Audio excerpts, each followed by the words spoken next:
Hey guys, we are getting ready to start a new unit all about fractions, and I'm pretty excited. I think we're going to have a lot of fun with this. And to kind of kick it off, we're going to talk about how we can use equivalent fractions to add and subtract. But today specifically, we're going to be talking about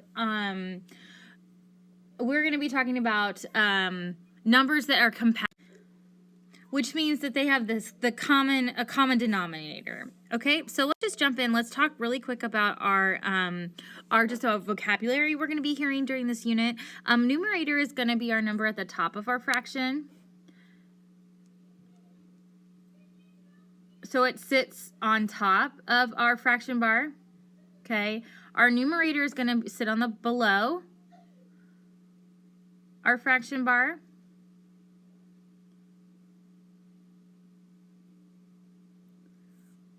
A mixed number is going to have a whole number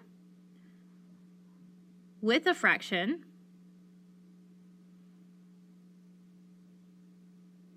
So something like 5 and 1/2.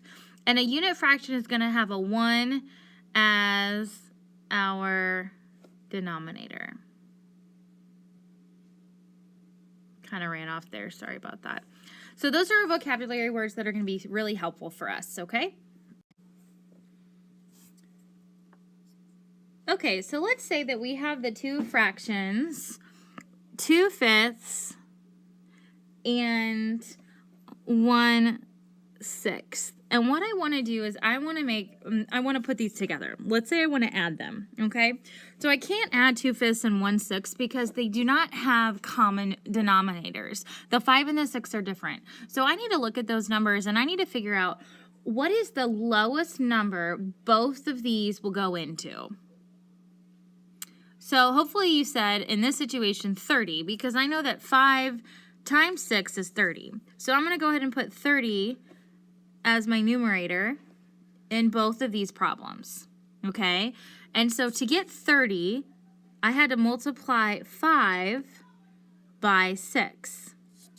And hopefully you remember from last year that when you multiply your denominator by something, you also have to multiply your numerator. So because I multiplied 5 times 6, I also have to multiply 2 times 6 to get 12. Okay? And then on my 1/6 problem here, to get 30, I had to multiply my 6 by 5. So again, I need to multiply my 1 by 5 to get 5. So now I have 12 30ths and 5 30ths, and I now have equivalent fractions. I'm sorry, they're not equivalent fractions, but our denominators are the same. So I have a common denominator. Okay, let's do that again. This time I'm going to find a common denominator for 3/8 and for 2/3. Okay? And so I need to figure out what is the lowest number both of these will go into. And if you're thinking, okay, in this situation, I know that 3 doesn't go into 8, so I can't keep that the same. So I'm going to shoot for 24 because I know that 8 times 3 is 24. So I'm going to put a 24 on my numerator. In this situation, I multiplied 8 times 3 to get 24. So 3 times 3 is 9. Over here, I multiplied 3 times 8 to get 24.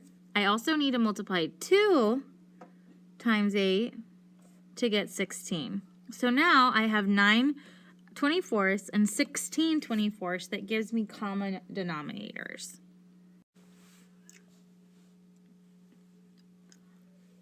So I also want to show you another kind of problem that you might encounter sometimes. So in this situation, I'm going to take 2/8 and 3/4.